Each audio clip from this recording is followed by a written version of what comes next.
Legs are sore. I need some recovery. Everybody, this is Coach Joe, and we're here today to talk about recovery. And my legs are sore, and I do need some recovery, so it's an appropriate topic for today. Why recovery? Other than the fact that I'm feeling a little sore and worn out today, it's a question I get asked about a lot. But more importantly, I think if you're taking a look on anything on Instagram, Facebook, social media, there's just so much information on it. We're in the day of recovery now, I think. 20 years ago, nobody really talked about it very much, but it's certainly an avant-garde subject. And as always happens with a new topic in the field, it kind of blows up. And there's a ton of techniques out there for recovery, but the question everybody has is, what's the best technique? So we're here to talk about the best technique for recovery, bar none. Use this technique, 100% it's going to help. Which technique works the best? Well, first off, think about recovery a little differently. We do need to understand what is recovery and why we're doing it before we can really know which technique works best. Recovery is kind of like diet. Not everyone likes the same food, nor do they like the same types of foods or when to eat, but everybody needs food. You need macronutrients, micronutrients, and energy. That's a fact. But where you get it from and how you get it from pretty much is unlimited what you can do. Recovery is a little bit like that. There are some key things that you need from a recovery technique.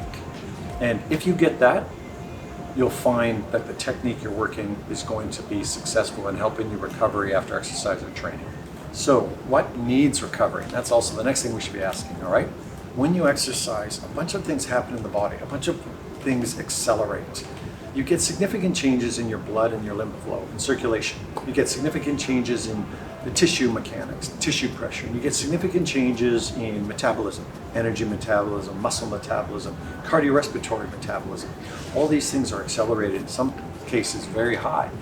And the purpose of recovery is to bring those things, those systems, all those processes back into homeostasis. And homeostasis means balance.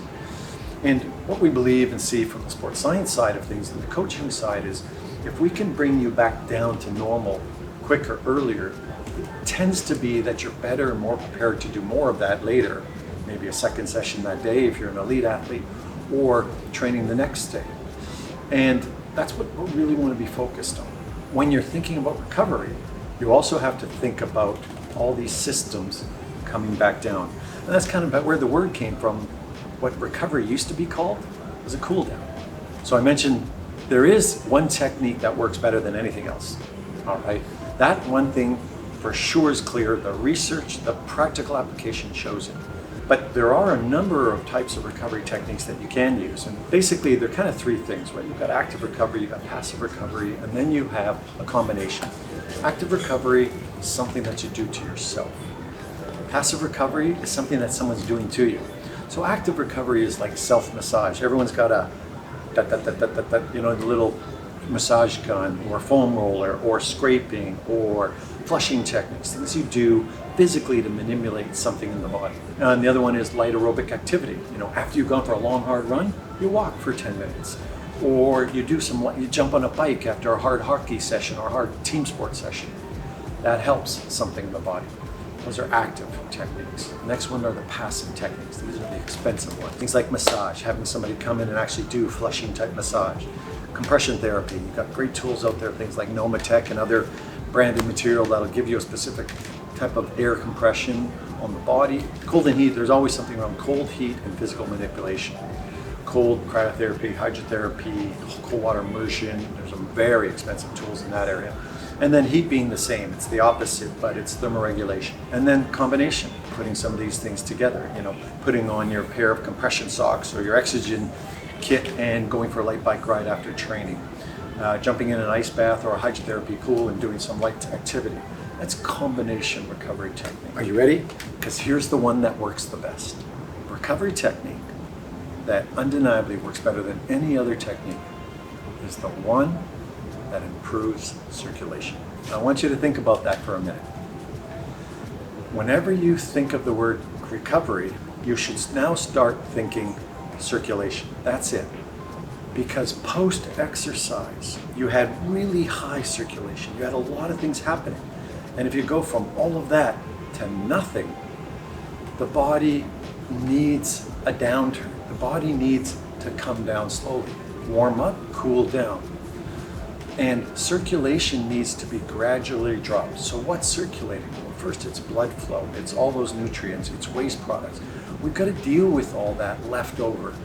And any recovery technique that stimulates and enhances and improves circulation for a certain amount of time ultimately helps you recover.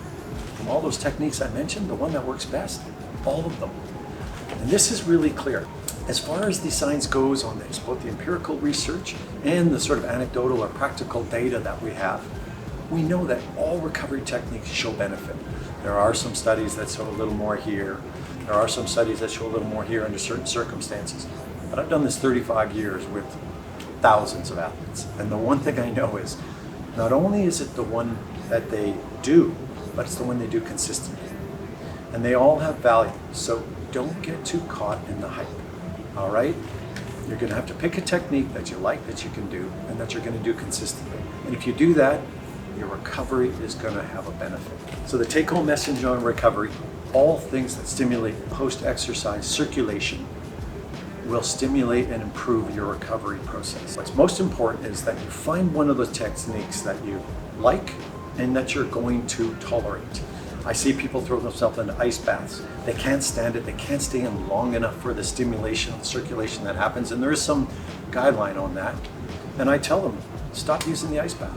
You don't have to. It's like trying to force feed spicy food to a person who doesn't eat spicy food. You don't have to eat it. There are other options. Find one that you like and you can tolerate. Find one that you have access to, okay? And there are some very simple versions. Find one that you can afford. You don't need a $100,000 cryotherapy machine to get good recovery. And the $100,000 cryotherapy machine doesn't actually give you an added bonus that other techniques will help. I'm not saying it doesn't work. It works, but so do other techniques. And the most important thing is find the one you're going to do consistently. The one thing that's clear in the research and the practical data is that recovery done consistently has a benefit. Whether it's psychological, emotional, or physical, it doesn't actually matter. What's important is the athlete feels better. And the general rule of thumb for most recovery techniques, do it for about 5 to 15 minutes long post-training. There's some reason to do it longer, there's some to do it less, but that seems to be about a golden nugget for time. It's kind of a wrap on recovery. Don't get lost in the spider web of which technique works. Don't get caught up in the hype. There are some great new tools, we've mentioned them. They all have benefit. If you have access to recovery centers, places like the UFC, PI, awesome. You're gonna enjoy that process. But if all you've got at home is a tub and a little baby pool and you throw some ice and some cold water in there, that works too. If you've got a foam roller, do it regularly. Recovery is circulation, and you need a few minutes of it after training to get the majority of the benefit that you need. That's it. Let's keep moving forward.